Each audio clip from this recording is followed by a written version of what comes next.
Emmanuel Macron's government is completely blinkered to the environmental catastrophe caused by bottom trawling, a campaigner has said.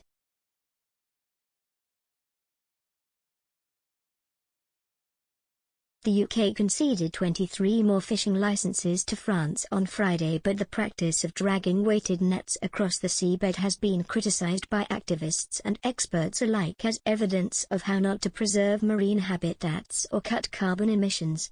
According to Utah State University carbon specialist, Dr. Tricia Atwood, the amount of CO2 released by the practice is roughly the same as that generated by the global aviation industry.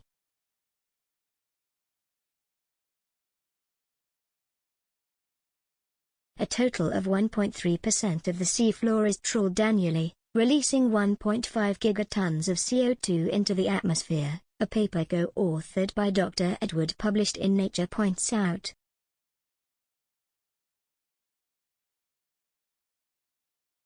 Dr. Atwood, who co-wrote the paper, told The Telegraph, "The findings have blown people away. We're discovering that a lot more underlying carbon is stored in the seabed than we thought."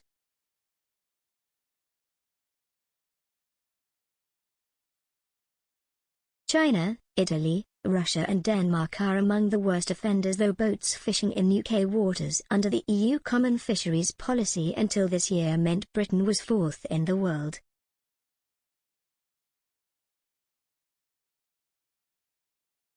Melissa Moore from the Pan-European Environmental Group, Oceana, said, "It is weird, France is effectively asking to come in and destroy another country's habitat."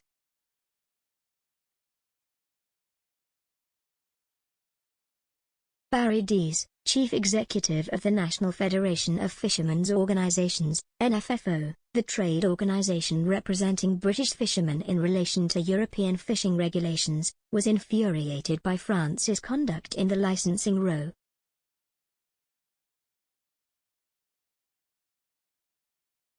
He told Express.co.uk, "The licensing issue is something that should be resolved at the technical level."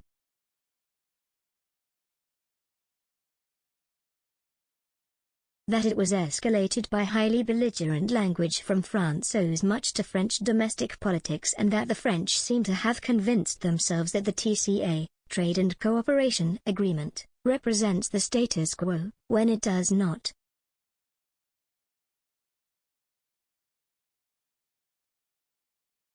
France seethed when the UK approved only 15 permits out of 47 applications for small French fishing boats to operate in UK waters.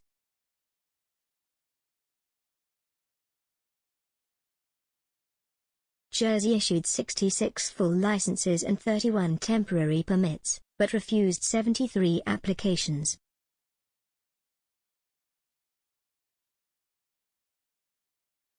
The European Union told the British government that the UK and France must resolve the row by December 10.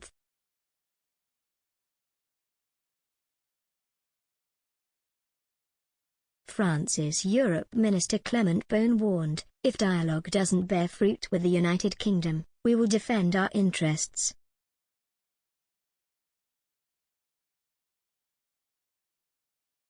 The UK was unfazed by the ultimatum, though representatives of the UK fishing industry had already expressed disappointment at the Trade and Cooperation Agreement, accusing the government of sacrificing it for wider national objectives.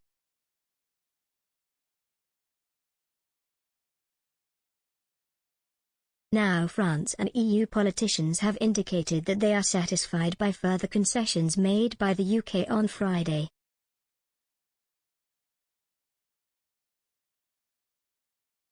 But Gregory Guida, Jersey's French-born interior minister, said, "We can't allow these waters to be plundered."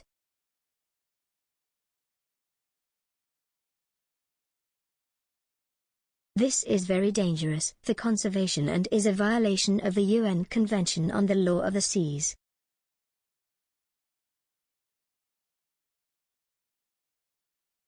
Charles Clover from the Blue Marine Foundation told The Telegraph bottom trawling needs to be abolished.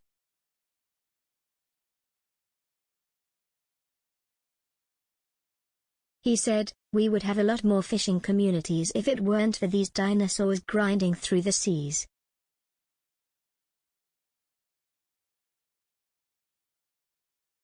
The French government is being completely blinkered about this. They're trying to defend the indefensible.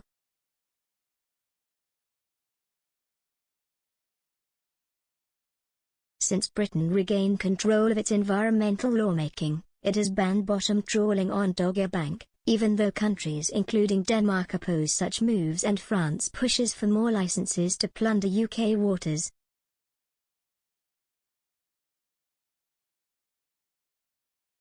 Mr. Clover added, "We weren't able to protect our fish stocks under the Common Fisheries Policy, and now we are.